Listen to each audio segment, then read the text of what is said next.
session regarding discussions on mobilizing regional and international support. But before the commence of this session, if someone would like to add some comments on the previous session regarding discussions on historical context, we will be happy to hear our speakers. And before our distinguished speakers' speech, I would like to present the video prepared by Bonaire delegation on their struggle for self-determination.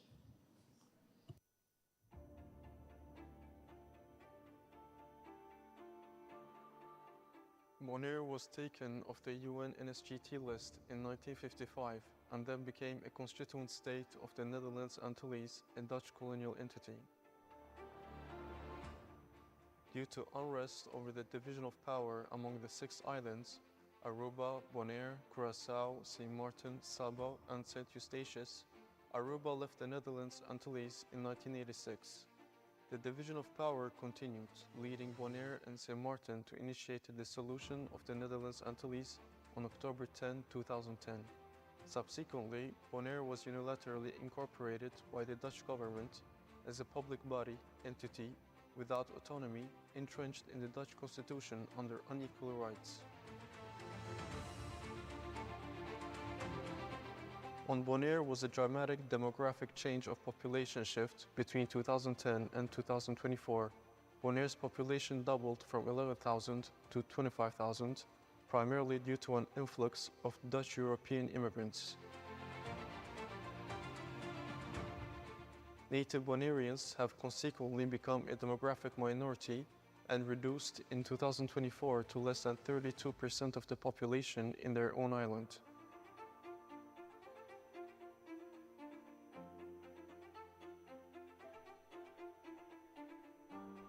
The assessment of the adequacy of self-government in accordance with the internationally recognized standards report of the country of Bonaire by Dependency Studies Project by senior analyst Dr. Carl Corbin, United Nations expert in 2021, serves as the foundation for the Bonaire case.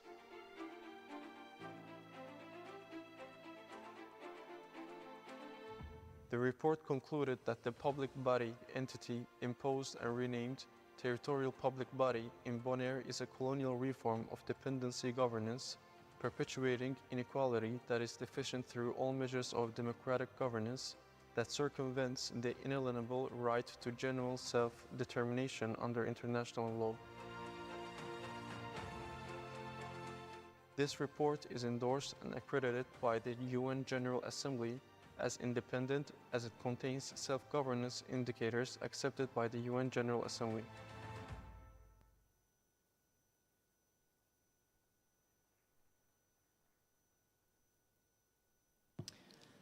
Thank you very much, Mr. Phineas and Ms. Bissessar, for your commitment, contribution, and for your organizational support.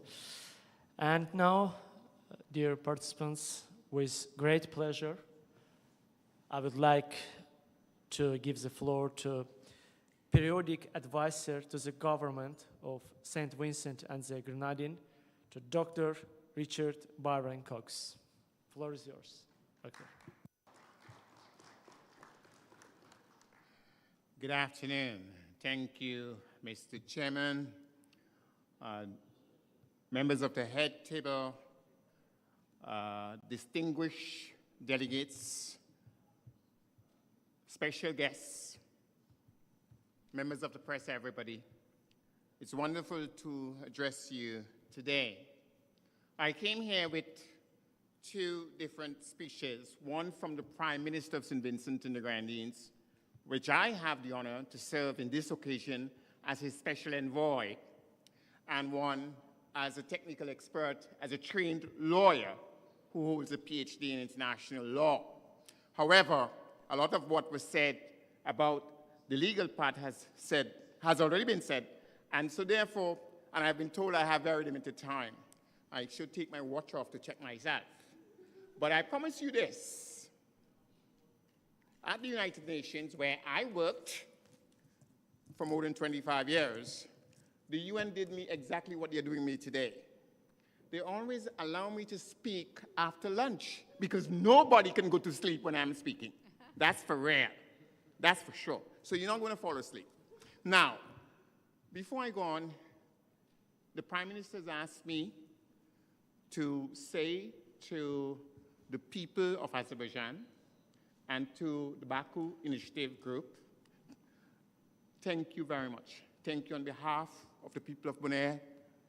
Thank you on behalf of the people of the Caribbean. And thank you on behalf of all the struggling peoples of the world. Those are the words of the Prime Minister. That's what he asked me to tell you.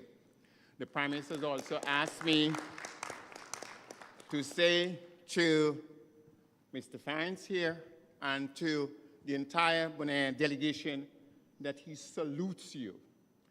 And we stand with you, but more than anything else, we love you. Thank you. Because you are us, and we are you. And love is the greatest force on this earth. There's no force greater than love. So you have everything that we have behind you, and we shall prevail. Now, I begin today, as I said, there's much I can say. But I want to begin with the German philosopher Immanuel Kant. Kant said this in his theory on justice. He said, if justice perishes, then it is no longer worthwhile for man to live upon this earth. This is a question of justice. This is the fundamental question. It is the question of justice. And John Rawls, one of the greatest lawyers of the 20th century, in his theory of justice said, justice must be seen as fairness. So this is fundamentally a question of people's rights. People's rights, meaning the people of Bonaire rights. Now let us understand something here. Let's be very clear that these rights are natural. They're natural because they are the first people of Bonaire. Long before any Dutch or anybody else arrived, they were there, right? And then the Africans came and they enriched that society with their blood, sweat, and tears. They were slaves. You understand? We must understand this business clearly. Secondly, they all born there, and they all lived there. You understand? Without them, there's no Bonaire. No Bonaire culture, no Bonaire food, no Bonaire language. Without them, there's no Bonaire. We must understand this business clearly, what we are talking about here.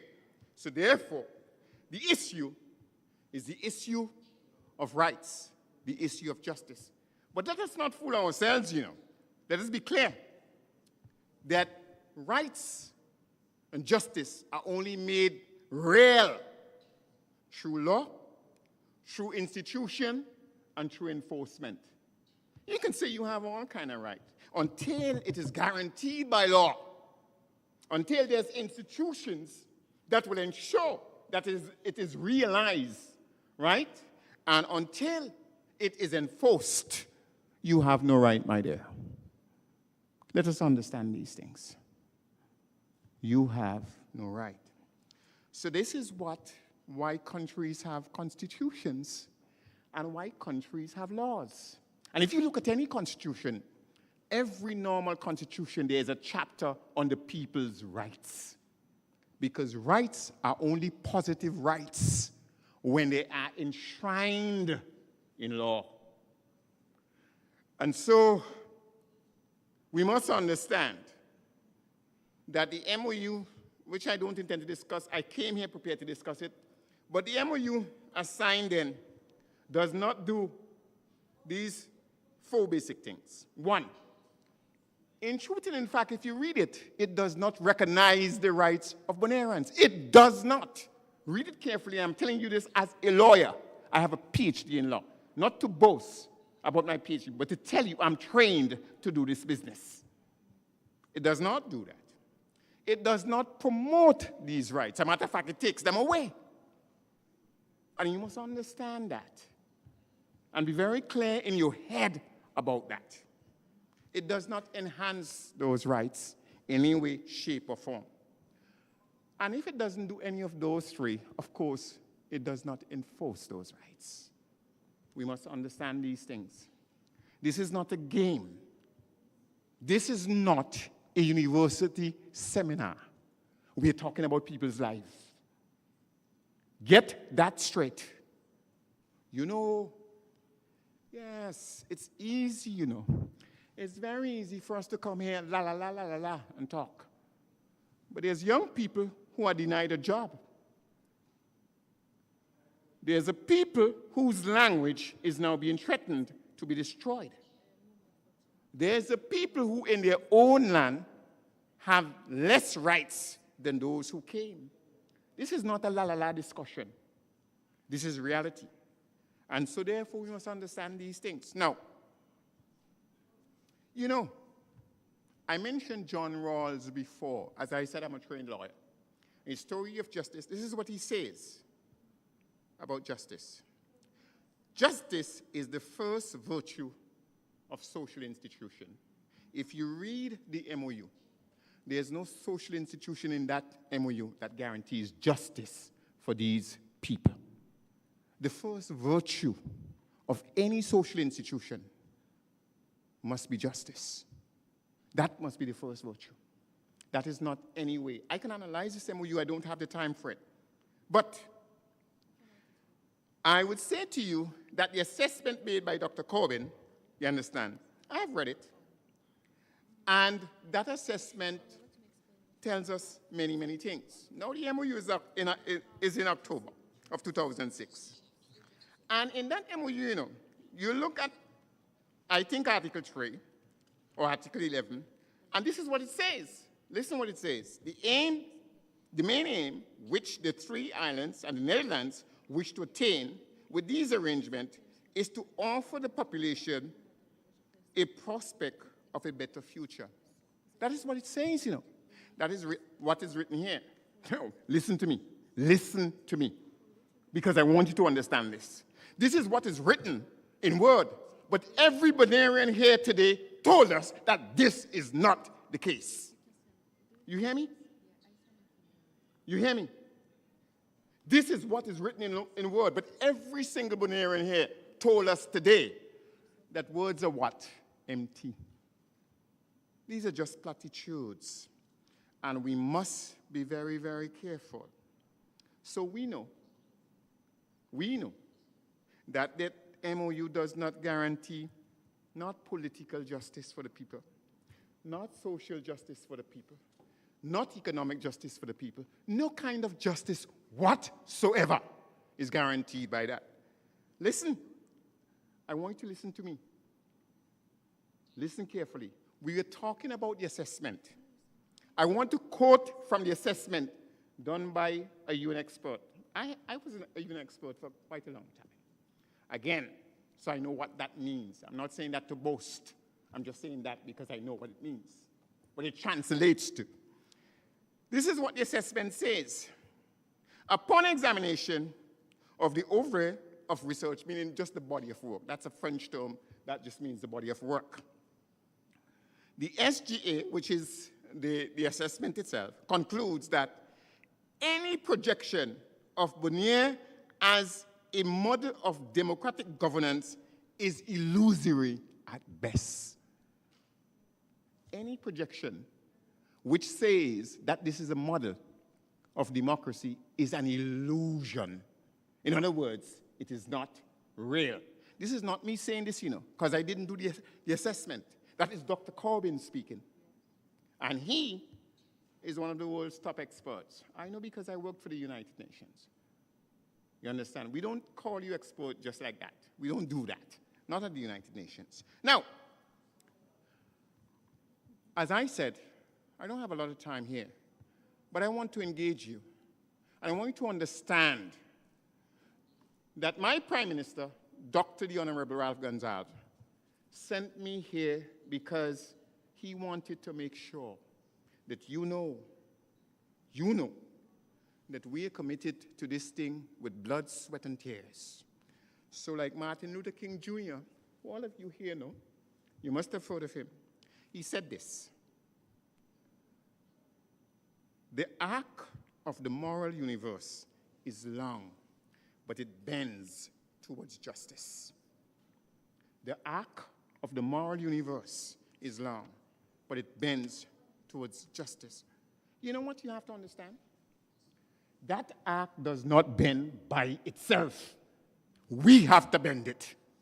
You hear me? We have to bend it. It does not bend by itself. You know, Martin Luther King Jr. was a young priest when he took on this struggle.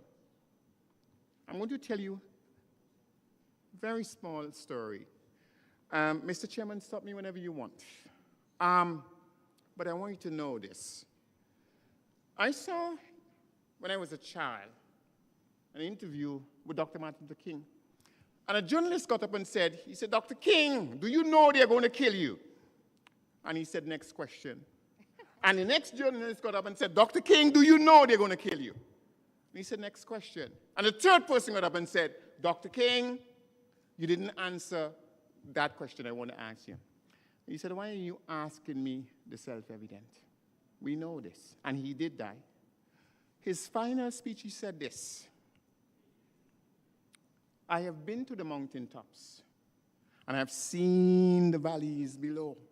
I will not get there with you, but we as a people will get there. Listen to me. Listen to me. What we are looking at here is a need to bend the arc of moral justice. It is not going to bend by itself. It does not roll in on the wheels of inevitability. It doesn't do that. We have to bend it. And you must understand this. But you know, John Rawls, I've mentioned John Rawls, and he says that the virtue of social institution is justice. Listen to me. We have something called the United Nations. It is an institution. And chapter 11, article 73, you understand, says that this is what must be done. But beyond that, we have resolution 1541. And we have revolution 1514. You understand? Because institution must do what? It must have a virtue. And what must be that virtue? Justice. You hear me? You hear me? Justice. So, it is not enough. We have to bend this thing. We must bend this thing. I want to go back to John Rawls because I'm a lawyer by training. You understand? And so I deal with things legally. This is what John Rawls said about those institutions. Laws and institutions, no matter how well arranged and efficient, must be reformed or abolished if they are unjust. Laws and institutions must be reformed or abolished if they are unjust. That MOU is unjust. It must be abolished. You hear me? It must be abolished. Now, a lot of people would argue that this is purely an issue of human rights. It's more than that. As I said, I came here well prepared because I don't play with things like this. But I want to tell you a couple of things that I think you need to know. It is easy, very easy, for the world to ignore Bonaire. Do you know why? Let me tell you why. Some of the reasons. One, it's a tiny place. It ain't big like India or China or whatever. Small place. You understand? And the original people from Bonaire are not white. Let us face reality, you know. We must deal with these things. You understand? There are the reasons for it. But let's deal with the smallness. Do you know what is the smallest bone in the human body? It's here in the air. It is called stapes. S-T-A-P-E-S. You can look it up if you don't believe me. And it is responsible for sound and therefore for balance. And the moment that is destroyed, what happens? You become off balance. So they believe that they could ignore Bonaire. They're making a mistake. And we must show that to them. We must let them know. If they think they're only off balancing us, they are off balancing themselves. And this must be understood. So, listen to me. We have a moral obligation. This moral obligation comes because Bonaire is not the other. What do I mean by that? If you are Christian, then the Muslim all of a sudden is the other. If you are Buddhist, then the Hindu is all of a sudden the other. There's only one thing that binds us all. It is called our common humanity. I am not the other, and you are not the other, because we are all what? Human beings. And this is therefore just cause. So we have a moral obligation. And that moral obligation must not be an issue of theoretical discussion, atmospheric discussion. Oh, no. If we are going to fix this, let us be very clear that there are many things that we have to do. I challenge you today, all of you, because I don't want to overstay my time. I never overstay my welcome in any place. But I have to tell you these things. One, we have to make sure that the world knows what is happening, the whole world. People will never join this struggle until they know. And I pride myself on knowing Caribbean history. I'm a Caribbean man. I love the Caribbean. I was born there. But today, when the stories came out, some almost moved me to tears. You might say, oh, you're a super emotional man. No. You cannot see humanity being hurt and remain indifferent. I would never, ever, ever in my life be adjusted to injustice. We must never become adjusted to injustice. Never. So we have a moral obligation to let the world know. Those of us who come from countries like myself, we must go back to capital. We must go back to our country and tell the government, you got to do more. This is not enough. We must go back there and tell them that. We must encourage our government that this is a matter of fierce urgency. Not just urgency, fierce urgency. I don't have to tell you this, you know. Every Bonairean tell you they're now what? The minority in their own land.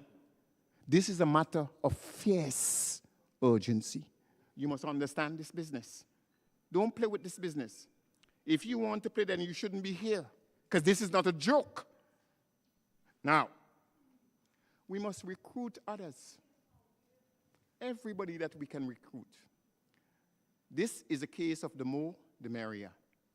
We must make sure we have an obligation as well to work more closer with the people who are leading the struggle. We have to ensure that they must know, and the people of Bonaire must know, you're not alone.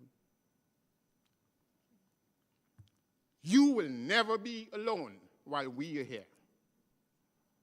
And this you must understand. You will never be alone while we're here. Now, you know, we are a people. I say we. I want you to understand what I mean. This is not the struggle of Mr. Fines. It is not the struggle of Miss Bissessa. It is not the struggle of these young people here. It is the struggle of humanity. And it's either you're going to agree that their humanity is equal to everybody else's, or that they're subhuman. And once you agree to that, then you shouldn't be here, because you have agreed with the Dutch. And this we will not stand for. I have overstayed my time, I think, and I don't want to do that. So I want to leave you with this. Somebody quoted Haile Selassie this morning. In 1933, Ethiopia was not Ethiopia, it was called Abyssinia. And Italy went and attacked Abyssinia. And he went to the League of Nations. It wasn't the United Nations, it was the League of Nations. He went to the League of Nations and he said, he gave a brilliant speech. One of the greatest revolutionaries of the 20th century was a man named Robert Nesta Marley. And Marley put that speech in song. And this is what he said. Just quote a little bit. And until the basic human rights are equally guaranteed to all, without regard to race. And then he ends the song, he said,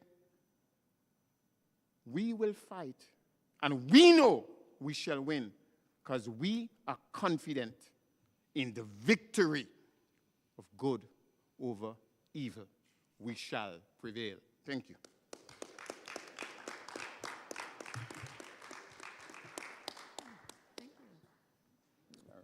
Thank you. Thank you, Doctor, for your commitment. Thank you for your insightful speech. And dear participants, now I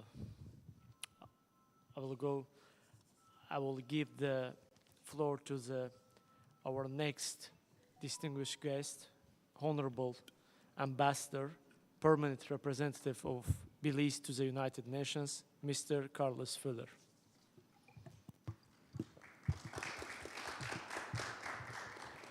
Mr. Chairman, honorable members of Parliament, Excellencies, distinguished guests, and participants. It is a distinct honor and pleasure for me to join you today to discuss BONAIRE'S pathway from Baku through the United Nations General Assembly to self-determination. I wish to thank the conference organizers, the Baku Initiative Group, and the government and people of Azerbaijan for inviting me to contribute to this dialogue on an issue so critical to the people of Bonaire, a sister island of my own country, Belize. Mr. Chairman, as the father of our nation and the leader of our struggle for self-determination and independence, George Price said, Belize is a Central American nation in the heart of the Caribbean basin. Belizeans began their quest for independence in the early 1980s, along with many of the other colonies in the Caribbean. Our labor movements formed unions to improve their working conditions, and these eventually morphed into political parties. These nationalist parties won the overwhelming majority of the legislative assemblies, which then advocated for self-government. In 1962, we were granted self-government, and we expected full independence would soon follow, as was occurring in the rest of the Caribbean and around the world. Alas, that was not to be. We then commenced our campaign within the United Nations using the Decolonization Committee as the platform in our struggle for independence. We also traveled through the region, meeting with leaders bilaterally to state our case and to build a coalition which also advocated on our behalf. By 1980, we had garnered sufficient support, and we attained independence on the 21st of September, 1981. We were accepted into the United Nations family the following day. Over the years, our struggle for independence has been guided by two principles: the right of self-determination of the people and territorial integrity. These are the same principles that we articulate in our foreign policy now. This is the message that we bring in all fora, whether we are dealing with small countries or superpowers. We believe that these are basic human rights. Having gone through decades of struggle ourselves, we hold the United Nations Declaration on Non-Self-Governing Territories very dearly, in particular, subparagraphs B and C of Article 73, and I quote, to ensure with due respect for the culture of the peoples concerned, their political, economic, social, and educational advancement, their just treatment, and their protection against abuses, and to develop self-government to take due account of the political aspirations of the peoples and to assist them in the progressive development of their free political institutions according to the particular circumstances of each territory and its people and their varying stages of advancement. Mr. Chairman, ladies and gentlemen, I believe this is all the people of Bonaire are asking. Please give us a forum where we can make our case. Please listen to our concerns. Please hear what the people of Bonaire have to say. They are following the same path Belize did. Their representatives have been traveling through the region, meeting with leaders bilaterally. They have made their case at regional meetings. They are in New York meeting with UN officials. Now they are here taking their message globally and asking you to take up their cause. I therefore thank the Baku Initiative Group and the government and people of Azerbaijan for providing this platform, for bringing us together to hear what the various stakeholders in Bonaire have to say. They have been reaching out to get an audience. On their behalf, I wish to thank you for responding to their call. Thank you.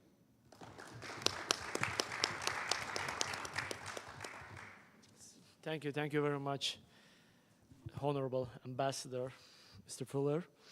And now, I would like to give the floor our honorable guest from Mexico to Mr. George Garcia Cordova, who is the Vice Secretary of General Permanent Conference of Political Parties of Latin America and the Caribbean, and also is International Political Advisor of Bonaire Human Rights. Señor Cordova, por favor. Thank you. James, is you... Translate. Buenas tardes, tengan todas y todos ustedes. Saludo con especial afecto a los integrantes de Baku Initiative Group, este importante centro de apoyo a la lucha contra el colonialismo y el neocolonialismo en el mundo.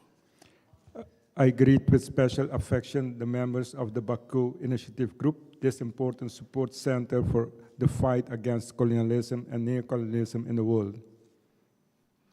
Me congratula enormemente la lucha que han mantenido durante mucho tiempo Azerbaiyán en contra de cualquier forma de colonialismo en el mundo, siempre dentro del marco del derecho internacional y ahora creando Baku Initiative Group como una instancia de solidaridad y apoyo con esta causa libertaria de los pueblos del mundo. I'm very pleased with the long-standing fight that Azerbaijan has maintained against any form of colonialism in the world, always within the framework of international law, and now creating the Baku Initiative Group as an instance of solidarity and support for this liberation cause of the people of the world. El ACOPAL, que es la Conferencia de Partidos Políticos de América Latina y el Caribe, seguimos con atención el apoyo de Baku Group a la causa de Nueva Caledonia. In COPAL is the Permanent Conference of Latin American and Caribbean countries. We follow with attention the fight that Azerbaijan is having on behalf of the people of New Caledonia. Es una causa a la inversa de Bonaire, que necesita ser visibilizada en América y el mundo. It's a cause like the one from New Caledonia. Bonaire needs also to be visibilized in the world.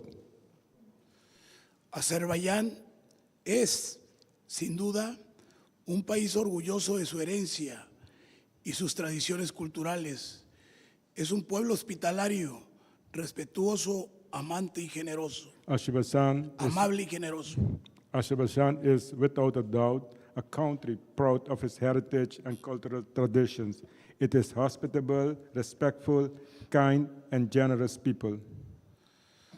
Saludo a todos los aquí presentes, en especial a los compañeros y compañeras que han atravesado el mundo, viajando desde Bonaire y desde diferentes puntos en el Mar Caribe, de nuestra América hasta el Mar Caspio, para exponer aquí la terrible situación que enfrenta esta hermana nación. Greetings to all of you here, especially to the comrades who have traveled around the world, traveling from Bonaire, there in the Caribbean, out of the Caribbean Sea till the Caspian Sea, to expose here the terrible situation that the sister nation faces. Expreso mi reconocimiento a mi amigo James Phoenix, el libertador de Bonaire. Reconozco en su lucha por la libertad de Bonaire la lucha de los pueblos de América Latina y el Caribe por vivir sin opresión, de manera soberana y con derecho a su libre autodeterminación.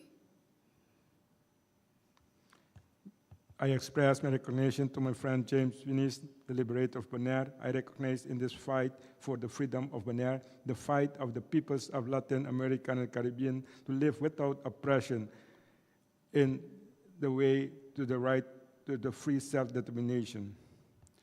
James Phoenix, como Nelson Mandela en Sudáfrica, ha sido el líder de una resistencia pacífica contra los excesos que Holanda o el Reino de los Países Bajos comete contra el pueblo de Bonaire. James Phoenix, como Nelson Mandela en Sudáfrica, James Phoenix, like Nelson Mandela in South Africa, has been the leader of a peaceful resistance against the excesses of the Kingdom of the Netherlands against the people of Bonaire. Hoy quiero reconocer también a una gran mujer, a mi amiga Davica César, aquí presente, mujer de carácter, de lucha y de profundo amor por Bonaire. Su compromiso para que este pueblo tenga una vida mejor es sin miedo, auténtico y de corazón. Today, also to recognize a great woman, my friend Davica César, here present, a woman of character, of struggle, and a deep love for Bonaire. Her commitment so that these people may have a better life is fearless, authentic, and from the heart. Amigas y amigos, reciban el saludo del senador Alejandro Moreno Cárdenas, presidente de la Conferencia Permanente de Partidos Políticos de América Latina y el Caribe, organización conformada por 72 partidos progresistas de 30 países con sede en México. Friends, please accept the greetings of Senator Alejandro Moreno Cárdenas, President of the Permanent Conference of Political Parties of the Latin American and Caribbean, an organization made up of 72 progressive parties from 30 countries seated in Mexico. El 12 de octubre de 1979, en la turbulencia de los años que Latinoamérica vivió al final de la Guerra Fría, nació en México la Conferencia Permanente de Partidos Políticos de América Latina y el Caribe, COPAL, hoy el foro de partidos progresistas más numeroso y representativo de la región. On October 12, 1979, in the turbulence of the years that Latin America lived through at the end of the Cold War, the Permanent Conference of Political Parties of Latin America, the COPAL, was born in Mexico, today the largest and most representative forum of progressive party in the region. Constituida como el foro plural de partidos nacionalistas, progresistas y democráticos, se propuso luchar por la instauración y el desarrollo de la democracia y de sus instituciones jurídicos políticas en nuestra América, fortalecer el principio de la autodeterminación de las naciones latinoamericanas, la paz y promover su integración regional. Constituted of a plural forum of nationalist, progressive, and democratic parties, it proposed to fight for the establishment and development of democracy and its legal political institution in our America, to strengthen the principle of self-determination of Latin American nations. Desde su fundación, la lucha contra el colonialismo en todas sus manifestaciones ha sido una de las banderas principales de lucha de la COPAL.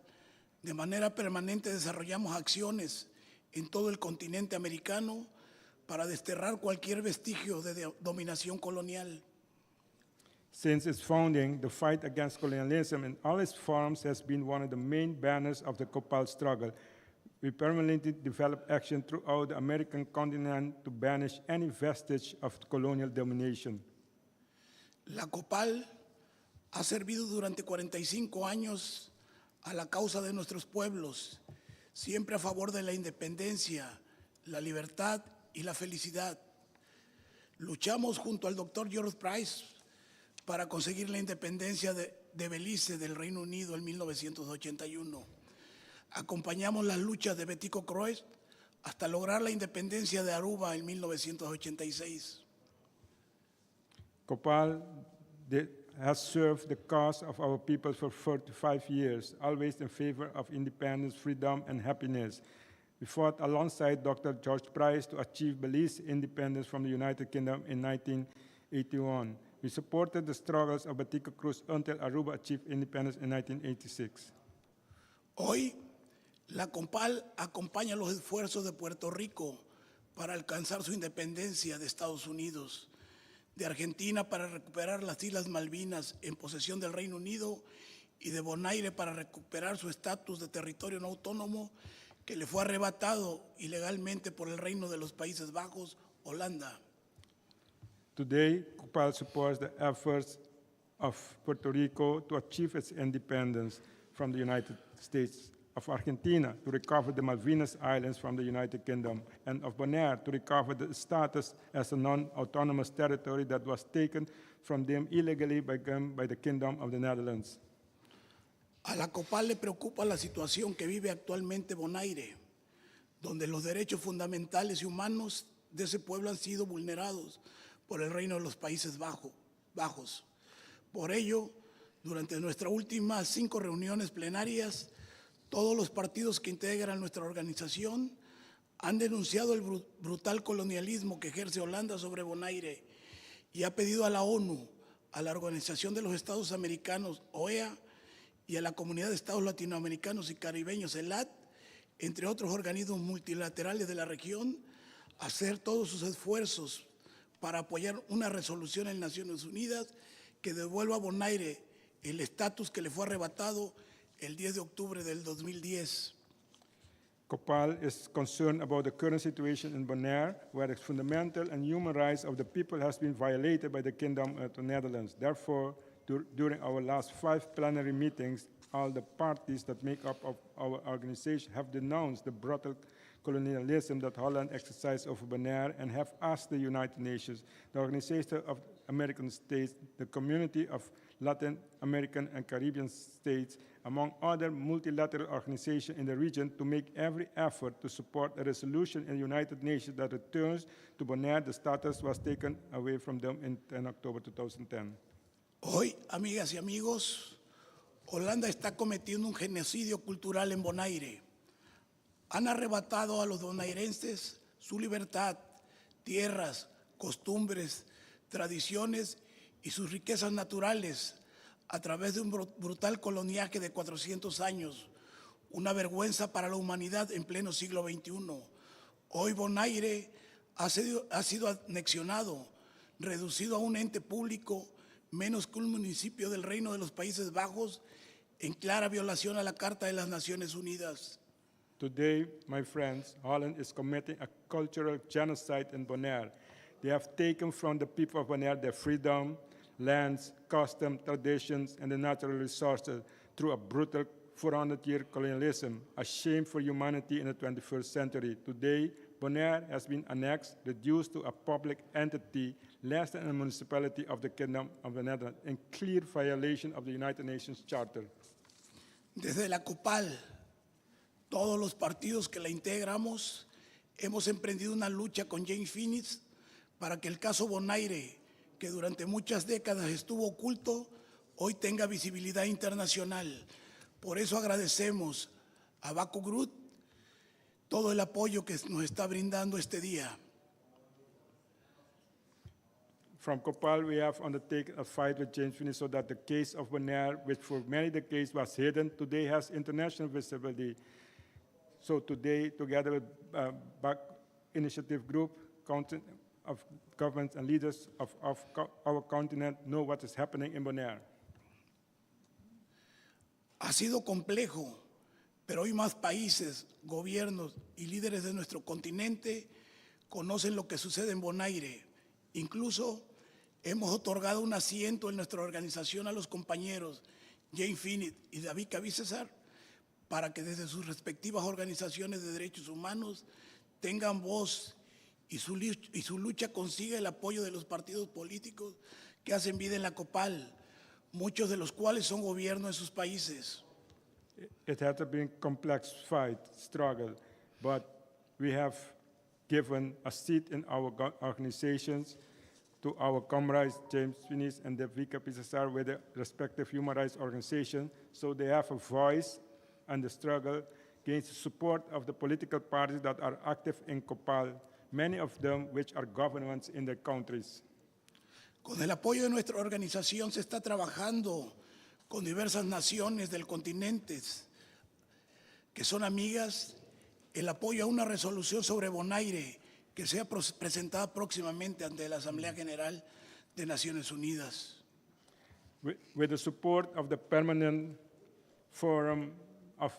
with the support of the Permanent Conference of Political Parties of Latin America and the Caribbean, COPAL, we are working with various friendly nations to support a resolution on Bonaire to be presented to the General Assembly of the United Nations. Señoras y señores, vengo hasta esta linda nación, tierra de grandes hombres y mujeres, para solicitar su solidaridad con los amigos de Bonaire. Ladies and gentlemen, I come from this beautiful nation, land of great men and women, to ask for your solidarity for the friends of Bonaire. Jay Finis ha sostenido esta lucha con convicción y amor por su pueblo. Quiere que Bonaire sea libre, se respete su cultura, su lenguaje, sus tradiciones, que todos los ahí nacidos, el pueblo originario de Bonaire, disfruten de los beneficios que generan. James Finis has sustained a struggle with conviction and love for his people. He wants Bonaire to be free to have his culture, his language, his traditions respected, that all those born there, the original people of Bonaire, enjoy the benefits they generate. Pero también busca que Naciones Unidas reconozca la soberanía de esta gran nación, su libre autodeterminación y la libertad plena para elegir a sus gobernantes. James Finis lucha de manera incansable contra la explotación, el saqueo, el genocidio cultural por parte de Holanda. Y eso le ha ocasionado ser arrestado, incluso sufrir persecución política y varios intentos de asesinato.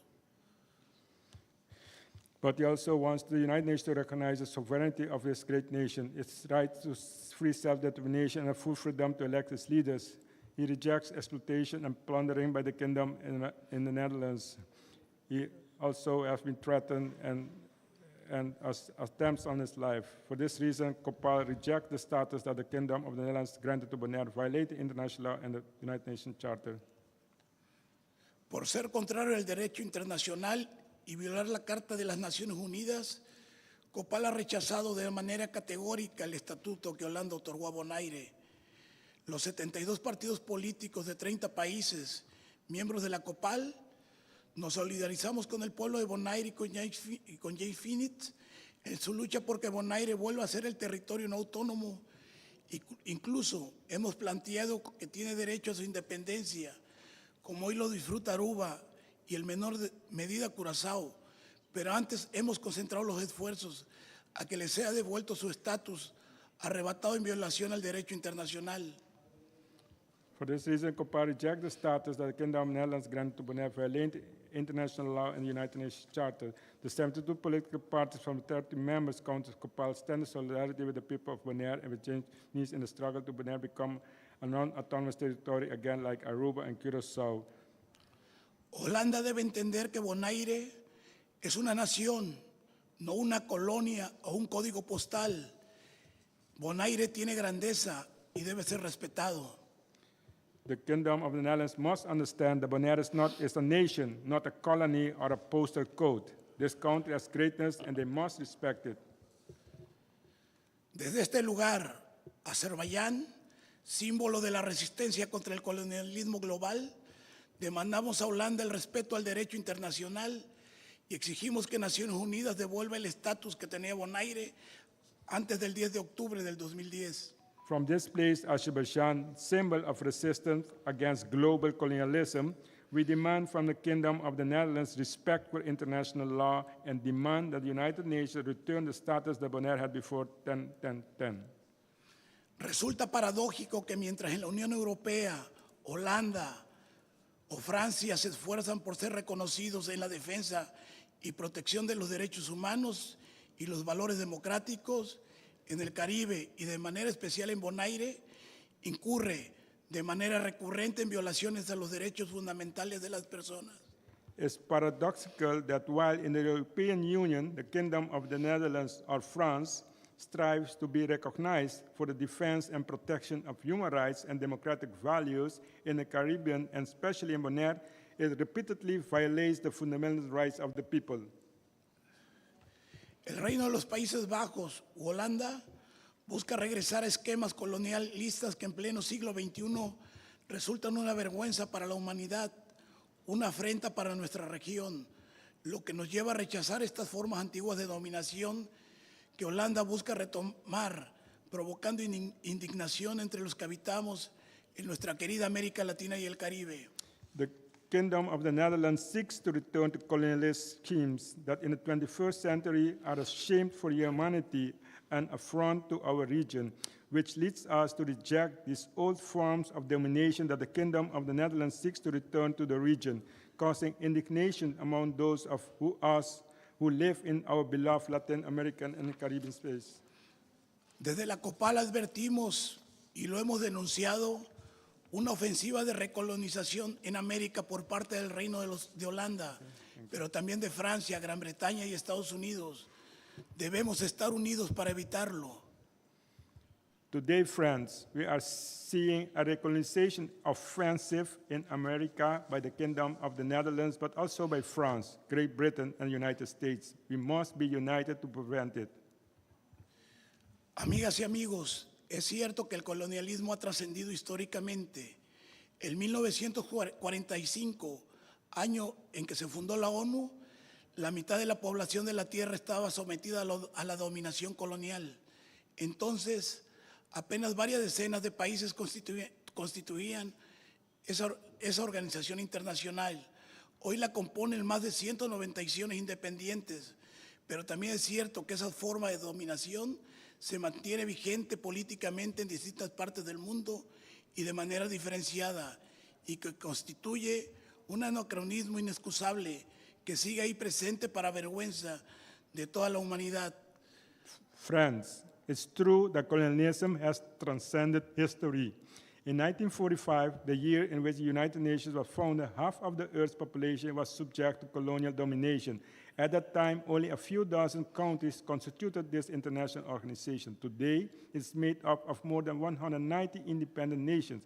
But it's also true that this form of domination remains politically enforced in different parts of the world and in different ways, and that it constitutes an inexcusable anachronism that is still here, present to the shame of humanity. Muchos hablan y escriben sobre la poscolonialidad o el poscolonialismo, aduciendo que este desapareció, que ya no hay colonias en el mundo. Desde una perspectiva mayor, prevalecen múltiples formas de dominación colonial en sus dimensiones tanto económica y política como social, cultural, racial, de género, ideológica y humano, incluso en países formalmente independientes. Están presentes en las naciones de nuestra América en múltiples formas denominadas neocoloniales. Ahora, las invasiones y conquistas suelen ser de otro tipo, aunque con similares consecuencias. Las grandes potencias toleran y manipulan la independencia formal, mientras controlan tierras, recursos naturales, medios de comunicación, comercios y finanzas en muchos de nuestros pueblos. Some even speak and write about post-coloniality or post-colonialism, arguing that it has disappeared, that there are no more colonies in the world. From a Buddhist perspective, multiple forms of colonial domination prevail in the economic and political dimensions, as well in the social, cultural, racial, gender, ideological, and human dimensions, even in formerly independent countries. They are present in the nations of our America in multiple forms called neocolonial. Now, the invasions and conquests tend to be of another type, although with similar consequences. The great powers tolerate and manipulate formal independence while controlling lands, natural resources, media, trade, and finances in many of our people's countries. Nosotros provenimos de países que surgieron de las luchas anticoloniales. Nuestros pueblos alcanzaron la independencia formal, pero arrastran todavía hoy en el siglo XXI un pesado lastre económico, político y social, fruto de soberanías incompletas y de enormes objetivos incumplidos en materia de soberanía nacional y de justicia social. Es lo que imprime sentido al concepto de la lucha por la segunda independencia nacional, que es sobre todo la independencia económica. Consequently, decolonization in Latin America and the Caribbean should not be conceived only in relation to the direct or classic colonies that prevail in our region, but should have as main objective to end all former colonies in force as a form of domination, but informally independent countries themselves. Puerto Rico, Malvinas y el Sahara Occidental son casos prominentes de dominación colonial. A esto se suman, entre otros, las llamadas Islas Vírgenes Británicas, las también llamadas Islas Vírgenes estadounidenses, Aruba, Bonaire y Curazao, San Martín, Turcos y Caicos y Guam. Puerto Rico, the Malvinas, and Western Sahara are prominent cases of colonial domination. Added to these are, among others, the so-called British Virgin Islands, the so-called American Virgin Islands, Aruba, Bonaire, Curazao, San Martín, Turks and Caicos, and Guam. Hay casos extremos en los que la potencia colonial ha anexado varios de sus colonias, como Guadalupe, Martinica y la llamada Guayana Francesa, que fueron convertidos en departamentos de ultramar de Francia. There are extreme cases in which the colonial power has annexed several of its colonies, such as Guadeloupe, Martinique, and the so-called French Guiana, which were converted in the overseas departments of France. Obsérvese que gran parte del remanente colonial del siglo XXI se ubica en nuestra América, particularmente en el Caribe. Ese Caribe nuestro que fue punto de partida de la lucha independentista victoriosa en Haití en 1804 y donde hoy han surgido 8 islas-naciones en las Antillas Menores, así como Belice en 1981, Haití, cuyo pueblo merece la felicidad y tranquilidad que le ha sido vetada por tanto tiempo, todo por haber sido el primero en abrir la brecha de la liberación en nuestra América, el Caribe, que es a la vez remanente colonial y centro efervescente de lucha de liberación. Note that a large part of the colonial remnant of the 21st century is located in our Caribbean, particularly in the Caribbean. Our Caribbean, which was the starting point of the victorious independence struggle in Haiti in 1804, and where today 8 island nations have emerged in the Lesser Antilles, as well as Belize in 1981. Haiti, whose people deserve the happiness and tranquility that has been denied for them for so long. All for having been the first to open the way to freedom in our America, the Caribbean, which is both a colonial remnant and an effervescent center of liberation struggle. Europa nunca se ha ido de América. A través de sus colonias mantiene su influencia política, económica y comercial en este continente. A algunos podría extrañarle, por ejemplo, que digamos que Francia tiene frontera con Brasil y Surinam, y en efecto las tiene en la Guayana. Una situación parecida ocurre con los Países Bajos y Reino Unido. Or Europe has never left America. Now, with the accompaniment of the United States, through its colonies, it maintains its political, economic, and commercial influence on the continent. Some might be surprised, for example, that we say that France has borders with Brazil and Suriname. And in fact, it does. In Guyana, a similar situation with the Netherlands and the United Kingdom. El derecho internacional sobre el colonialismo que emana del artículo 73 de la Carta de la ONU y sobre todo de la Resolución 1514 de 1960 establece claramente que el colonialismo es irreconciliable con la dignidad humana, con la libertad plena y con la garantía de los derechos humanos fundamentales. Sin embargo, poco o ningún caso le hacen las potencias coloniales, lo manipulan o peor aún, lo ignoran. International law on colonialism, which emanates from Article 73 of the United Nations Charter and, above all, from Resolution 1514 of 1960, clearly established that colonialism is irreconcilable with human dignity, with full freedom, and with the guarantee of fundamental human rights. However, colonial powers pay little or no attention to this. They manipulate it or, worse, still ignore it.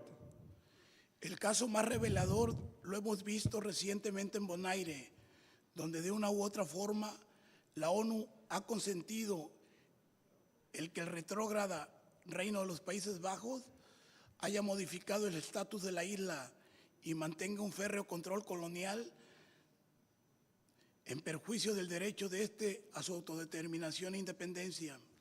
The most revealing case we have seen recently was in Bonaire, where in one way or other, the United has consented to the retrograde Kingdom of Netherlands modifying the status of the island and maintaining a tight colonial control of this nation to be detriment of its right to self-determination and independence.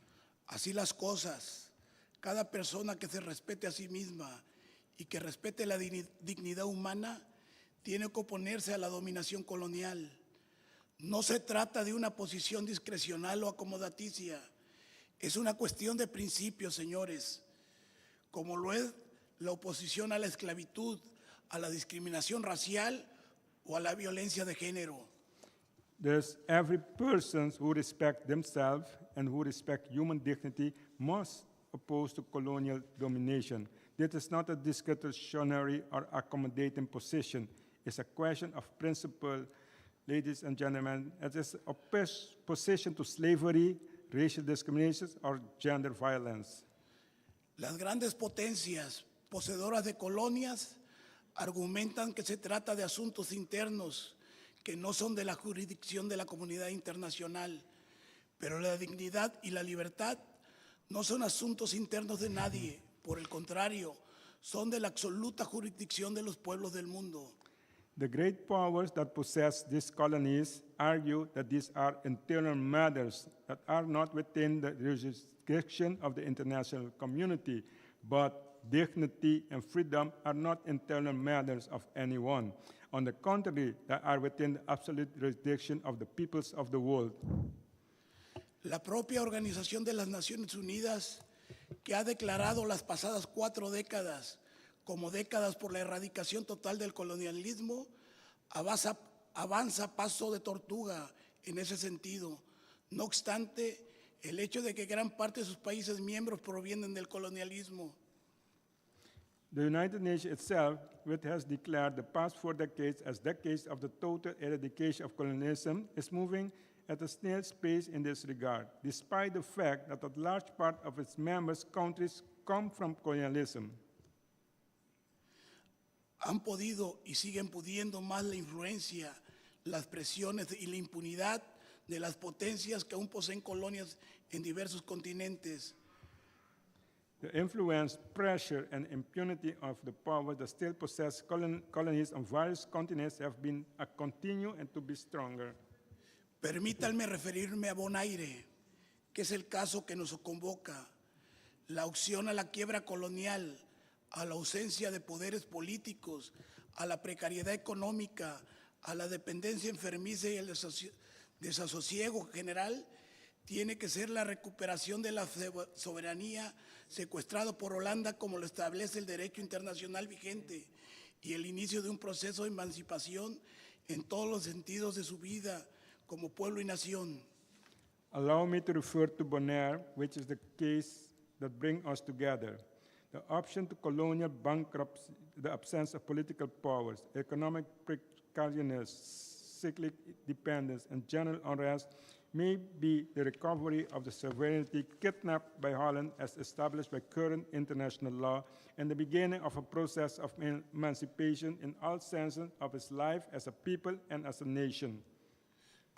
Soy consciente que la responsabilidad primaria en la consecución de ese gran objetivo libertario corresponde al pueblo de Bonaire, pero resulta imprescindible la solidaridad de los pueblos y gobiernos de todo el mundo para que avance y fructifique esa lucha tan justa y a la vez desigual que vienen librando durante muchos años nuestros amigos y hermanos de Bonaire, bajo el liderazgo de nuestro querido amigo Jane Finit y de David Cabizesar.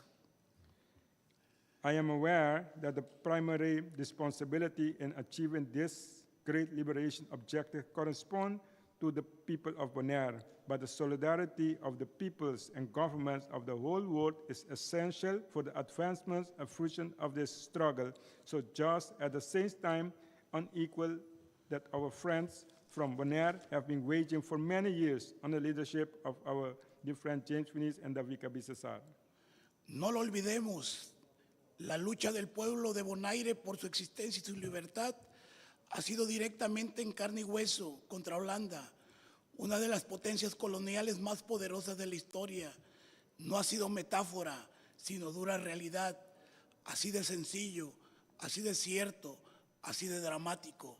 Let us not forget the struggle of the people of Bonaire for the existence and its freedom has been directly in the flesh against Holland, one of the most powerful colonial powers in the history. It has not been a metaphor, but a harsh reality that's simple, that is true, that is dramatic. Los pueblos y gobiernos del mundo tenemos la enorme responsabilidad de contribuir decididamente a dar fin a esa lacra indeseable que es el colonialismo, donde quiera que está, se manifieste. Los pueblos que están sometidos al colonialismo están en la primera línea de combate por la libertad que merecen. The people of the world has to. I missed it. I missed that part, sorry. Can you repeat it? Can you repeat it? Repítalo.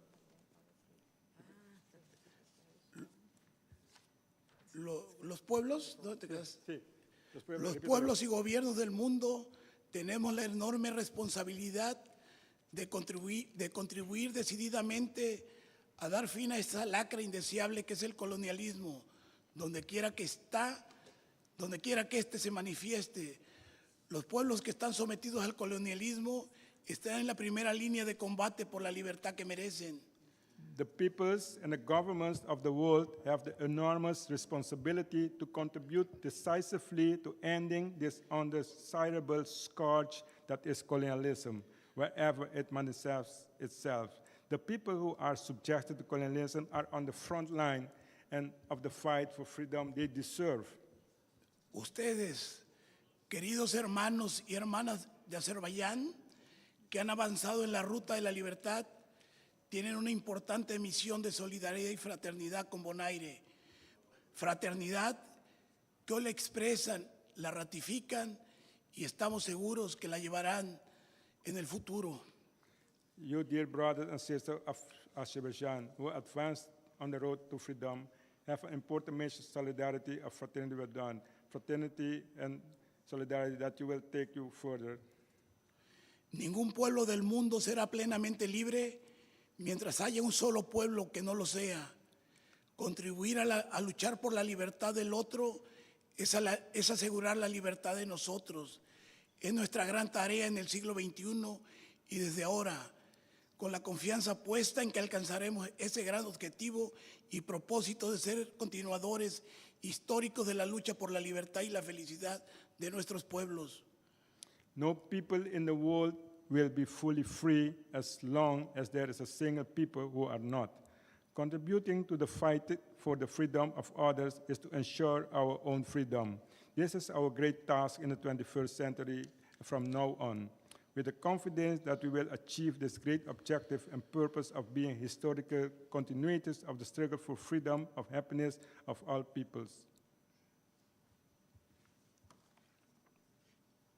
Por último, solo quiero expresar el reconocimiento de la COPAL, de sus 72 partidos políticos de 30 países, a la decisión de Baku Group de generar debates sobre este importante tema y a reconocer la pertinencia del mismo, mientras que en tantos otros lugares se pretende invisibilizar la prevalencia del colonialismo en el planeta, siendo precisamente el colonialismo el que pretende invisibilizar a esos pueblos que domina como si simplemente no existieran.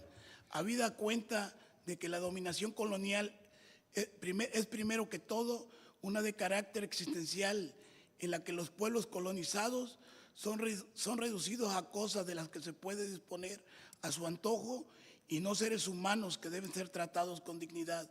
Muchas gracias. Bienvenido Baku Group, América Latina y el Caribe. Finally, I would just like to express COPAL, consisting of 72 parties and 30 countries, appreciation for the decision of the Baku Initiative Group to generate debates on this important topic and to recognize its relevance, while in so many other places there is an attempt to make prevalence of colonialism on the planet invisible.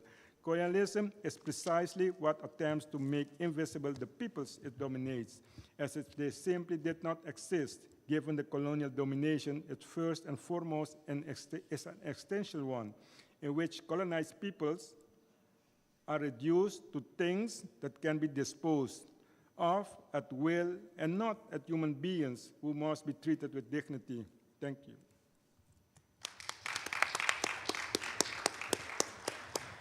Muchas gracias por discurso, Señor Cordova. Thank you for translation, Mr. Finis. And dear participants, before taking a coffee break, I would like to give the floor to Mr. Maxon Ralph Scotland, advisor at the United Nations Department of Global Communications Youth Steering Committee. The floor is yours, Mr. Scotland. Distinguished guests. Thank you. I know you're tired, so I'll be brief. It is with great sense of responsibility and commitment that I sit here before you today. The issue we are here to discuss resonates deeply with me, not because my roots are in the Caribbean, or not merely sitting here as a junior diplomat or an academic, but as someone who believes in the fundamental rights of all people, not just as an abstract concept the issue of self-determination is, but is a matter that touches the core of human dignity and justice. Today, we're not only highlighting the struggles of the people of Bonaire, but to explore tangible ways and pathways through which their voices can be heard, respected, and acted upon. The title of this conference is not just a slogan. It encapsulates our entire aspiration, not for this conference, but also for the population of Bonaire. A yearning for autonomy, respect, and the right to shape the future without external imposition. So in addressing you today, I am reminded of the many countries across the globe that have fought for, and in many cases, achieved self-determination. Their stories are a testament to the resilience of our human spirit, and also the unwavering desire for freedom. However, Bonaire's story is different. It is a story of persistence. It is a story of determination in the face of systemic disregard of a people whose narrative must change. And indeed, it is our collective duty to ensure that it does. As we delve into the intricacies of Bonaire's history, the current challenges it faces, and the role of the international bodies like the United Nations, I urge you to listen. Listen with your body and your mind. Listen so that you can understand and feel their pain and their plight. And it is only through that combination of empathy, the combination of empathy, strategic action, and unwavering commitment that we can hope to bring about meaningful change. The people of Bonaire are not asking for charity, make no mistake. They're not asking for sympathy. They are demanding what is rightfully theirs: their freedom, their autonomy, and their future. Today, as we discuss these pathways forward, let us remember that the quest for self-determination is not merely a political issue. it is also not just a legal issue. It is a moral imperative, and ensure that we understand that as not just delegates, but people of the head table. It is a moral and legal imperative.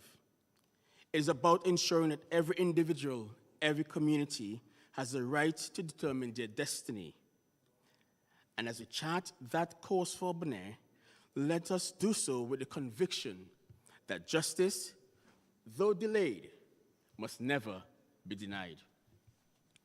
Now, I give you just a minor trigger warning, for what I'm about to say is just merely fictional, but it may resonate with you. This is breaking news reaching us at BIG that Russia has 50,000 troops on the Azerbaijani border, with another 500 troops on the standby, ready to invade. The flag of Azerbaijan has been lowered, and the flag of Russia has been raised. The people in Baku are concerned. They're worried. The airport's filled with chaos. The borders overrun. What will Russia do next?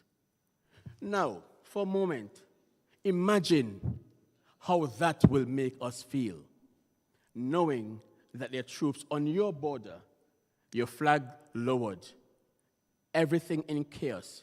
Your future is now uncertain. Now, ladies and gentlemen, this is how every individual, every citizen in Bonaire, and a small island in the Caribbean, feels and experiences every single day. How would you feel? How would we feel if we stay back? Mere platitudes, no action, and our people suffer. Will that make you less or more human? That is a question that we all must ask ourselves. Now today, Bonaire faces a multitude of challenges that stem from its unique political status as a special municipality of the Netherlands. This designation has created a situation where the island is politically marginalized, economically dependent, and most importantly, environmentally vulnerable. These challenges are compounded by the fact that the Netherlands has consistently disregarded the principles of self-determination as outlined in Article 73 of the UN Charter. Politically, Bonaire is in a precarious position. Decisions that significantly impact the island's future are made in The Hague, often without adequate consultation with the people. Their lack of representation is a fundamental flaw in the current governance structure. The island's local government has limited powers, and key areas such as taxation, economic policy, and environmental regulations are controlled by the Dutch government. This has led to a sense of disenfranchisement among the people, who feel that their voices are not being heard in the corridors of power. It remains heavily dependent on the Dutch government, and while tourism, though lucrative at best, is also not enough to sustain the people of Bonaire. So in that regard, I say to my sister Shiny, I feel you, I see you, and I hear you, and we must act together to ensure that the future of Bonaire is not just safe, but it also can develop and sustain. Now, the United Nations has a crucial role to play in supporting Bonaire's aspiration for self-determination. The UN, particularly through a Special Committee on Decolonization, C24, is tasked with ensuring that the principles of self-determination are upheld for all non-self-governing territories. Bonaire, although not currently listed as a non-self-governing territory, fits the criteria and should be reconsidered for relisting to ensure its right to self-determination is respected. The UN's involvement in Bonaire's situation could begin with a renewed focus on the island's political status. The first step should be dispatching a UN special visiting mission that will ensure that they review the conditions on the island. Such a mission would provide will provide the international community with accurate and up-to-date information about the situation there, which is crucial for informing the General Assembly's resolutions and actions regarding the island's future. Countries such as Azerbaijan, which is part of the non-aligned movement, Venezuela, Timor-Leste, who has a vested interest in ensuring that all non-self-governing countries do fit the criteria of the United Nations, do get such, their support must be lobbied at the highest level possible. And by rallying such international support and finding the influence of the United Nations to advocate for Bonaire's cause, we stand a higher chance to ensure a sustainable, enriched future for the people of Bonaire. The UN's role should also be extended to providing platforms for Bonaire's voice to voice its concern. This could include special sessions at the UN General Assembly, where Bonaire's representatives can present their case and seek support from other countries. By providing them with a platform at the UN, the international community will be made more aware of their plight and ensure that the island's people are heard and taken into account in decisions that affect their future. A proposed solution that I may present to my learned and esteemed friends. In order to address Bonaire's conundrum, it requires a multifaceted approach that involves the UN, member states, and the international community at large. The following proposals offer a practical roadmap to ensure that Bonaire's right to self-determination is respected and the island is given autonomy as it rightly deserves. A visiting mission, as I mentioned earlier. The first and most immediate step should be deployment of a UN visiting mission to Bonaire. This mission will be tasked with evaluating the current political, economic, and social conditions on the island. It will provide a comprehensive assessment of Bonaire's status and highlight the areas where the island's governance structure falls short of the standards set by international law. The findings of this mission will be critical in informing the UN's subsequent actions. This includes the possibility of relisting Bonaire as a non-self-governing territory, and such a mission would also demonstrate the UN's commitment to addressing concerns of the people of Bonaire and ensuring that their voices are heard on the global stage. Diplomatic pressure. Countries with a vested interest in decolonization should take the lead in advocating Bonaire's cause at the UN. This includes lobbying the UN General Assembly and other international forums to bring Bonaire's situation to the forefront of global discussions. And as my learned friend Dr. Byron Cox said, it is easy for Bonaire to be forgotten on the international stage. It is a speck of dust surrounded by water. It is not China. It's not even North Korea, North South Korea, not even the UK. So it is very easy for Bonaire to be missed and forgotten in discussions. Public awareness and campaign. And thank the Baku's initiative group for raising the concern and supporting Bonaire in their cause for self-determination.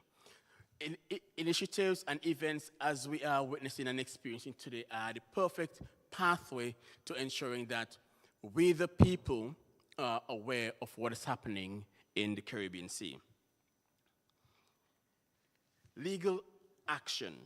And maybe my learned friend who's a trained lawyer can correct me where I'm wrong, where the legal action is concerned. But Bonaire should explore the possibility of bringing its case before the International Court of Justice.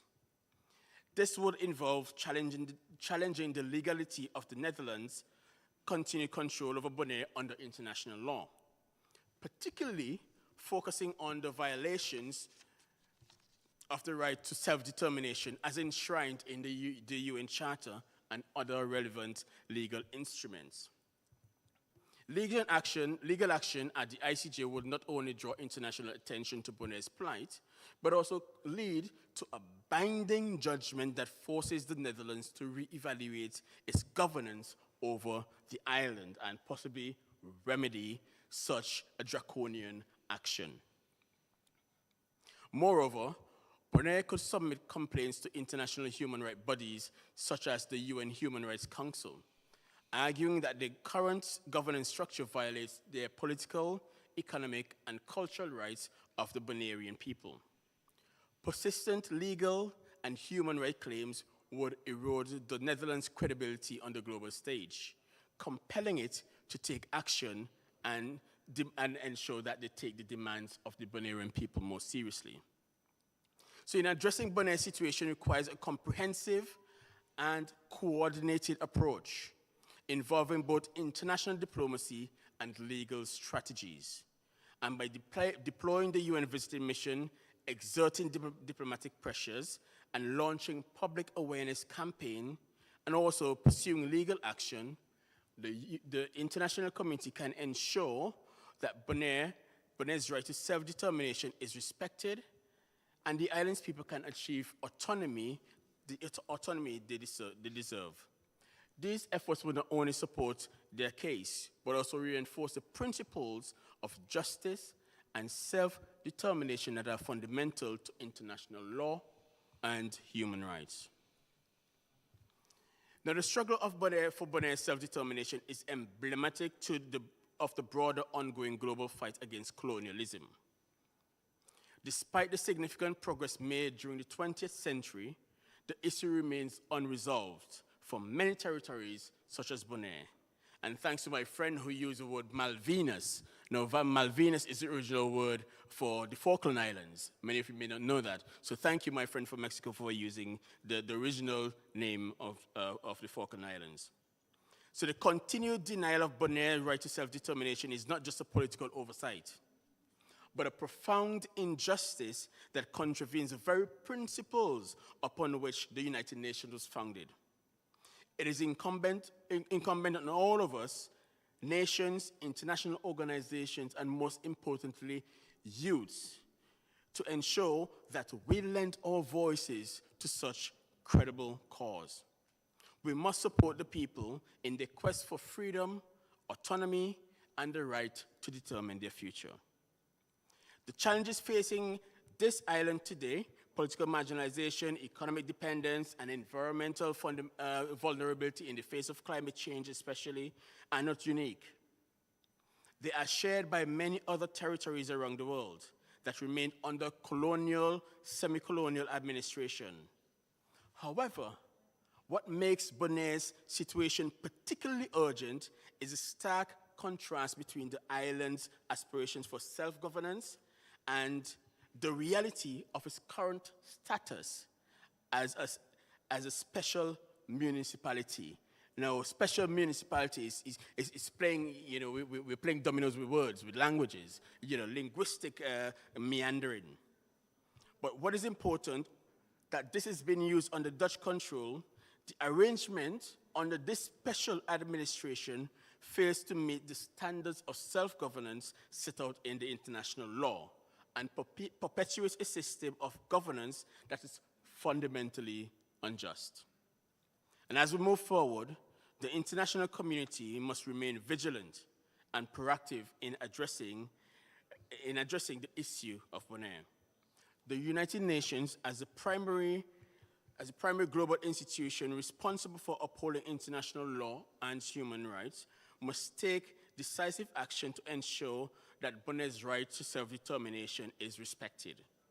This includes re-examining Bonaire's status, supporting legal actions that challenge the Netherlands' control over the island, and amplifying the voices of the people on the global stage. Their struggle is a reminder,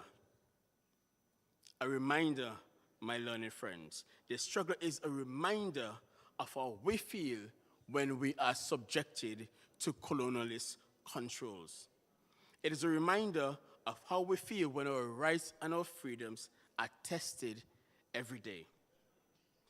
Let us commit, my dear friends, to working together to ensure that Bonaire and all other territories in similar situations can finally achieve the self-determination they so rightfully deserve. Let us ensure the aspirations of Bonaire are not only heard, but realized, and that the people can finally take control of their destiny. Together, we can make this a reality. Thank you.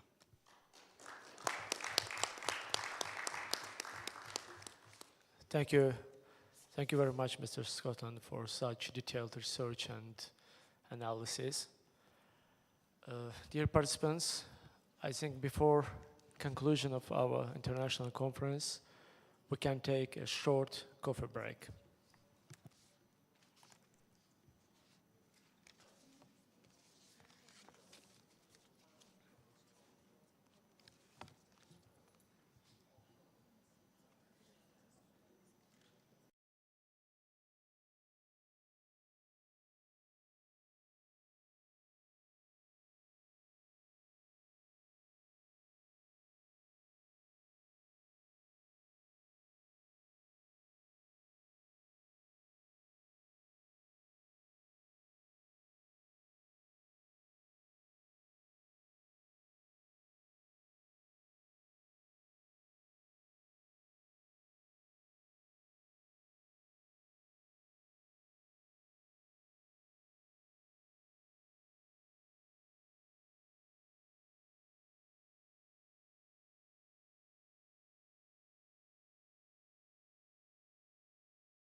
Dear participants, dear brothers and sisters from Bonaire, dear professors, doctors, your excellencies, ambassadors, dear media representatives, thank you for your commitment, thank you for your participation, and thank you for your contribution to the decolonization process. At the end of our international conference, I would like to present to your kind attention the final statement of the international conference dedicated to Bonaire. Final statement on Bonaire's pathway from Baku through United Nations General Assembly.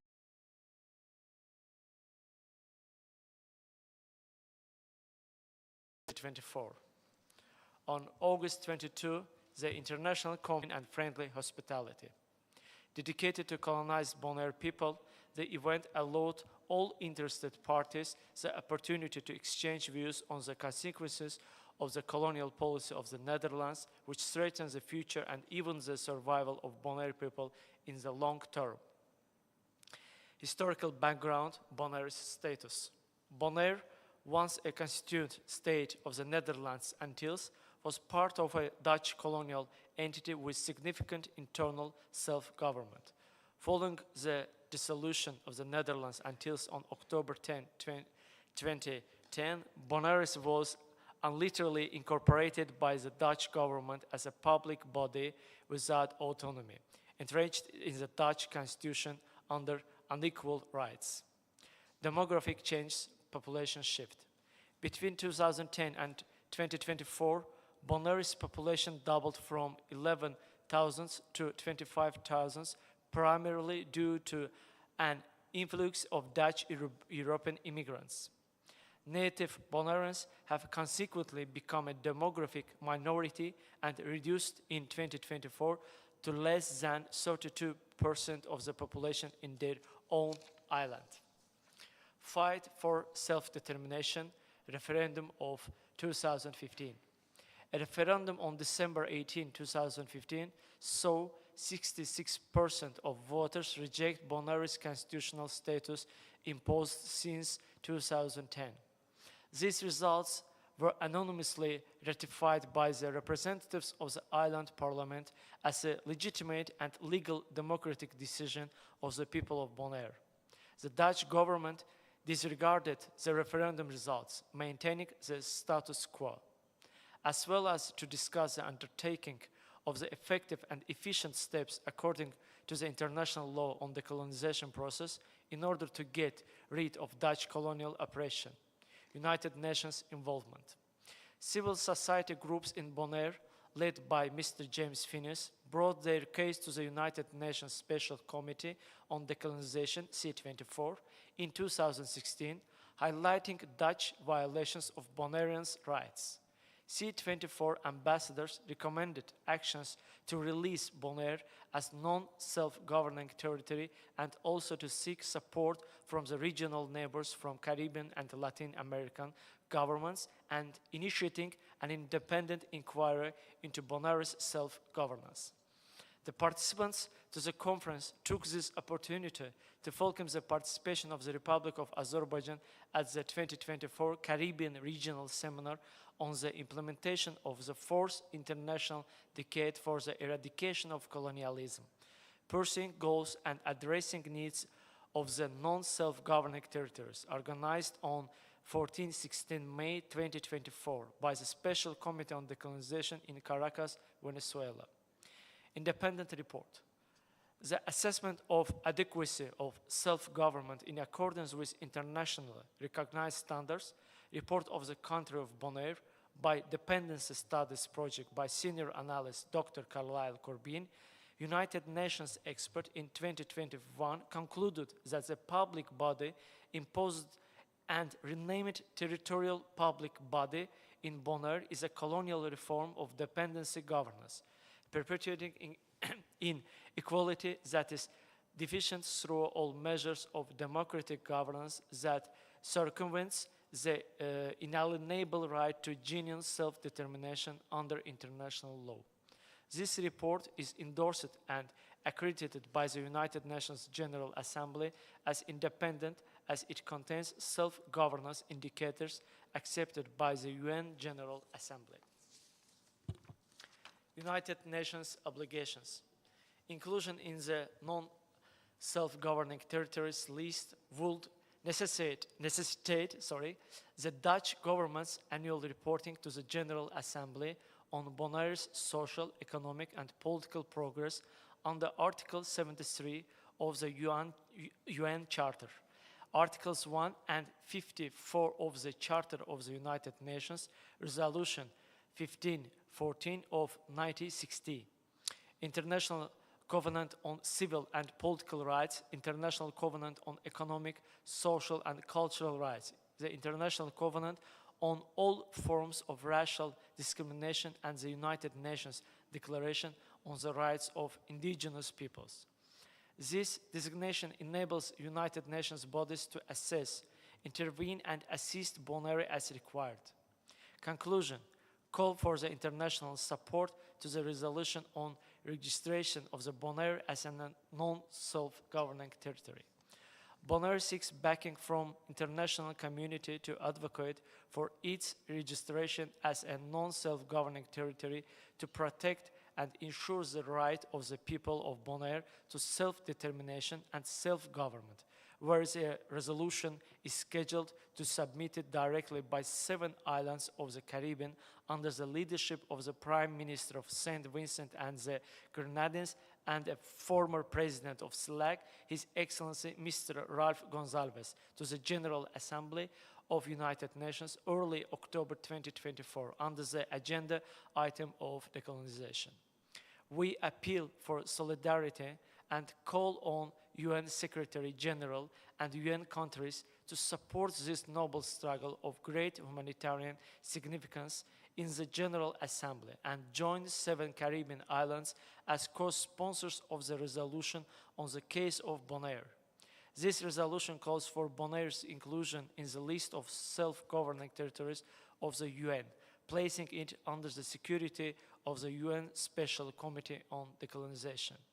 We, the Bonaire people, kindly ask His Excellency Mr. Ilham Aliyev, the President of the Republic of Azerbaijan, member of the Troika of the Non-Aligned Movement, to convene the NAM countries to raise the critical issue of Bonaire's right to self-determination according to the international law on decolonization, and to support its inclusion in the list of self-governing territories of the United Nations. We urge the Netherlands government to renounce its colonial policy and not to impede the re-inclusion of Bonaire in the list of non-self-governing territories of the United Nations.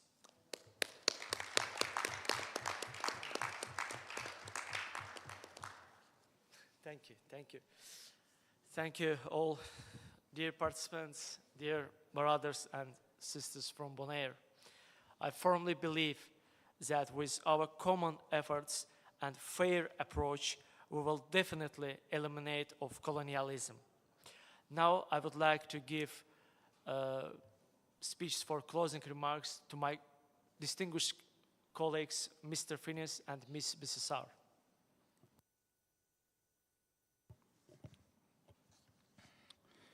Thank you, Mr. Abbasov.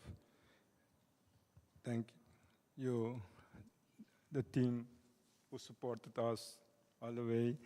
Thank you, our international guests who traveled half of the world to come to Azerbaijan. Thank you, Fuller, Ambassador Sumer, Mr. Brian Cox, Jorge, Garcia, Matai, Mr. Scotland.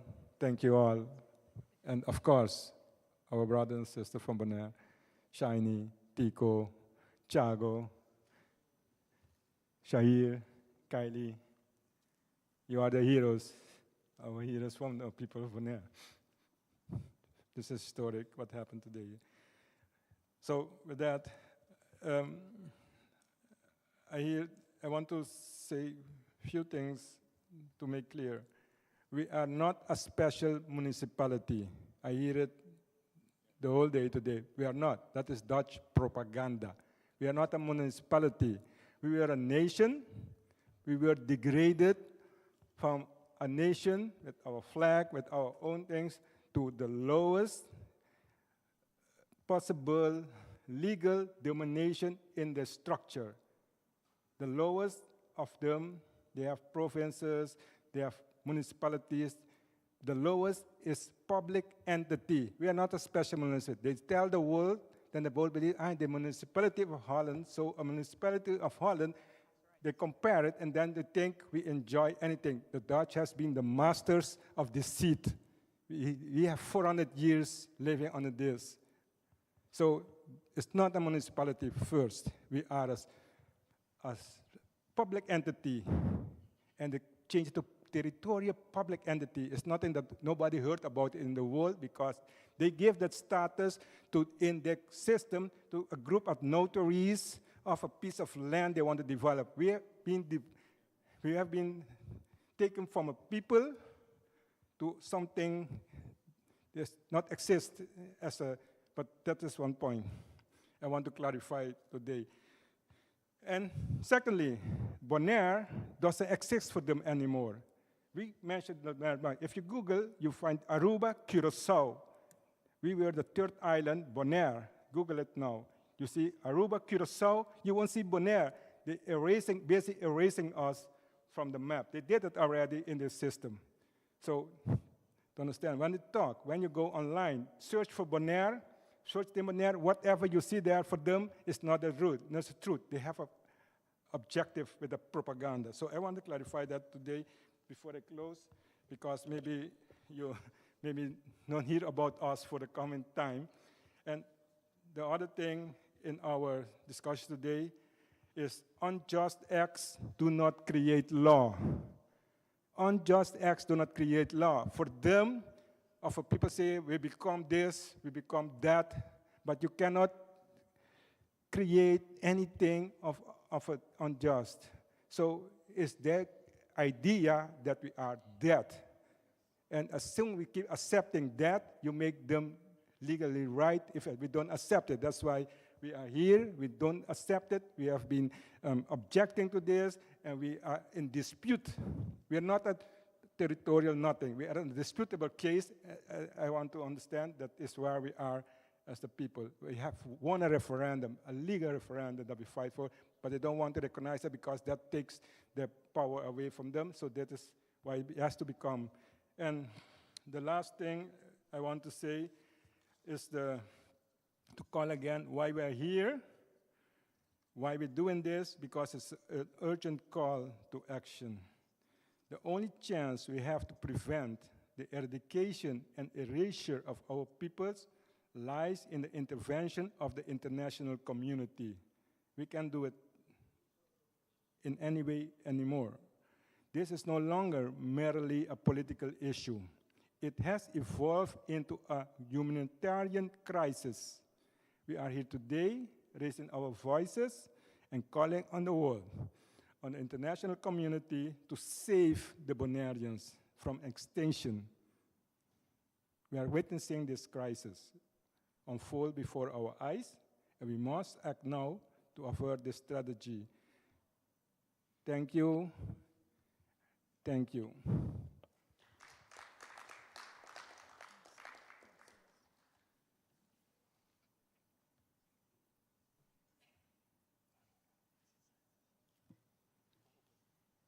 Good evening, everyone.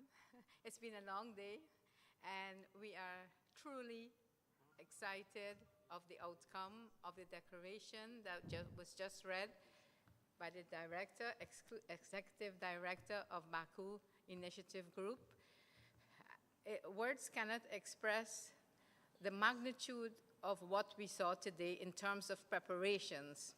Okay, maybe we saw executive director Abbasov speaking on the table, but we know there are many faces behind this organization, and we would truly appreciate and want to thank everyone in Baku Initiative Group. Yesterday we were there at the office, and it was really well organized, very nice. We felt reassured that we have an ally in this part of the world. We traveled over 20 hours, more or less, to come here. We would never have dreamt of coming here. Bonaire is put on the map that would never have thought that we would be here and we would be in national TV. So for Baku Initiative Group, we wish to thank you and thank everyone. And before I close, I'll ask my colleague, Brian Cox. He was the one who, Prime Minister, the one that supported us the most in a few years, support Bonaire to be on the list of non-self-governing territories. So I'll just ask him to say a brief remark of closing also. My brother? Yes. Okay, thank you very, very much indeed. Yes, a round of applause here. Yes, we've had a long day, but I want just to say these things, and I want you to think carefully about this. Because you see, people's life and the future of a people must not be played with. We must understand these things. As Madam said, we flew a long way to come here. We came here because we believe, we are sure that this would also make a difference. Now, there was a man from Brazil. His name was Chico Mendes. And Chico Mendes was a rubber tapper. He cut trees and got the rubber from it, okay? And of course, the white in Brazil decided, no, we're going to get rid of this and so on and so forth. So Chico began a struggle. Listen to me, because I want you to understand where I'm going with this. He began a struggle. They finally murdered him. Chico learned to read when he was 18 years old. Before Chico died, he said this. I want you to listen to me. He said, when I started this struggle, I thought it was a struggle to save our jobs, you know, as rubber tappers.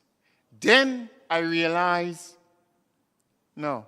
So I thought it was a struggle to save the forest, the people and the forest. Then I realized, no, I thought it was a struggle to save Brazil. Now I know it's a struggle to save humanity. I'm going somewhere with this you would see and you would understand. That's one.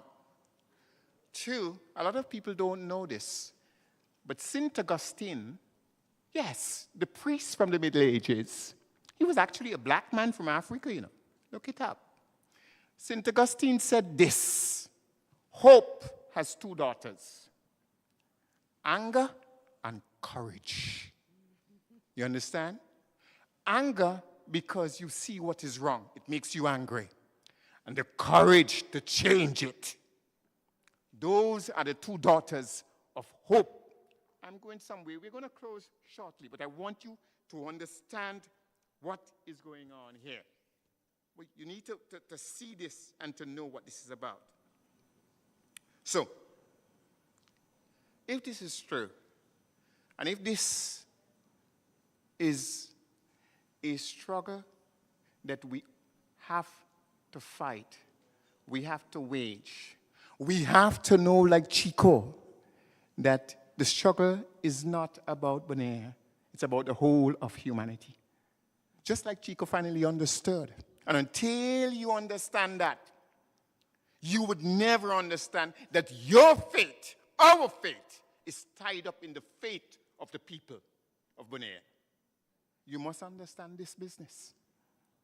You understand? And that's what Chico understood. This battle is not a simple battle. And without hope for tomorrow, we will not fight it. Okay? So don't feel bad if you see that I'm angry. I'm angry because something is wrong. But I have the courage to want to change it. I challenge all of you. You understand? Whether or not you're going to have the courage. So this is my first point. Ask yourself, not what Baku Initiative Group is going to do, not what the Bonaire organization is going to do, but what each and every single one of you here, what is your commitment? You personally. I put the challenge in front of you. What is your personal commitment to it? What will you do? Do you have the courage to do it? I ask you that. Now, I wouldn't be long, I promise you this, but these are things that you need to do. So I want the entire Belize delegation, except these two, to stand. I'm Bonaire. I want all of you to stand, all of you. And the rest of us will show appreciation by giving you a round of applause. So the rest of us here, let's appreciate the courage of these people. You can have your seat. Thank you for being an example for doing something, which I'm going to tell you now. Understand this. I fight racism. I fight colonialism. I fight imperialism, not because I think I'm going to win. Not because I think you will join me. Not because somebody's going to pay me for it. Not because I'm going to profit from it. Not because I'm going to become famous from it. Because it is the right thing to do. That is the fundamental reason why I fight these things. It is the right thing to do. So now, I ask these two to stand. Both of you, please stand up. And please let us thank them for having the courage, for having the hope, and for being angry at what was wrong.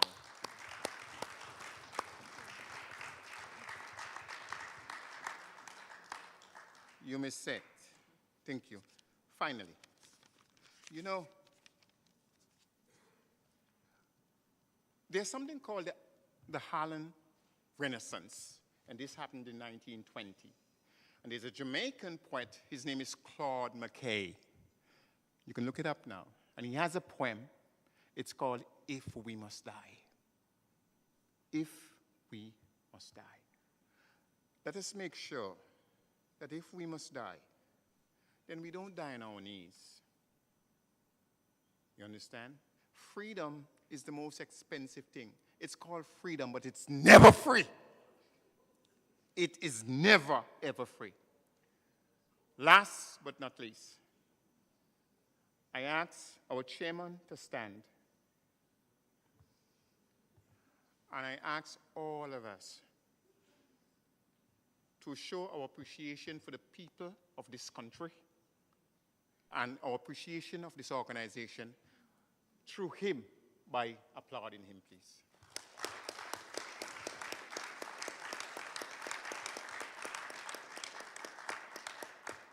Last but not least, I want to thank you for having me. I want to thank my Prime Minister for having the faith of sending me here. I want to ask you that the report of this meeting and the final document is shared, not just with us, but with the world. I have to go back to my Prime Minister and tell my Prime Minister, the people are going to ask you to do something. And I can't just say that, I have to have proof of that. So I would like for you to make sure that this report is published and to shared with the rest of the world. Let us know. Let us be sure that each and every one of you here, regardless of who you are here sitting because somehow inside of you, this is this sense that you must make a contribution to justice. I began this morning by telling you, the great Immanuel Kant once said, if justice perishes, there's no reason for us to live. Let us understand, we must not let justice perish. We must join forces and bend the moral arc of the universe. Thank you very much. It was wonderful being here. I was honored, and I wish you a wonderful evening.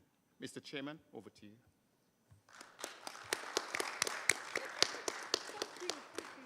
Thanks a lot, dear doctor, dear colleagues. It's a little bit strange feelings. It's sincerely, frankly speaking, it's a great honor for me to see the generation who will positive impact on future generations of Bonaire, of independent Bonaire. Thank you very much. Thank you for your commitment. Thank you for your contribution, and thank you for your sustainable, fair approach for independence. Thank you very much. See you on our next events, and at the end, I would like to suggest to make a family photo beside our banner. Definitely. Thank you. All right.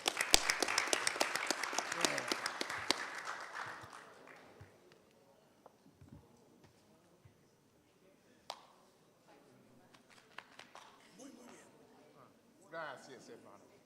Muchas gracias. My goodness. My brother. We need the wall here. We need the wall here. We will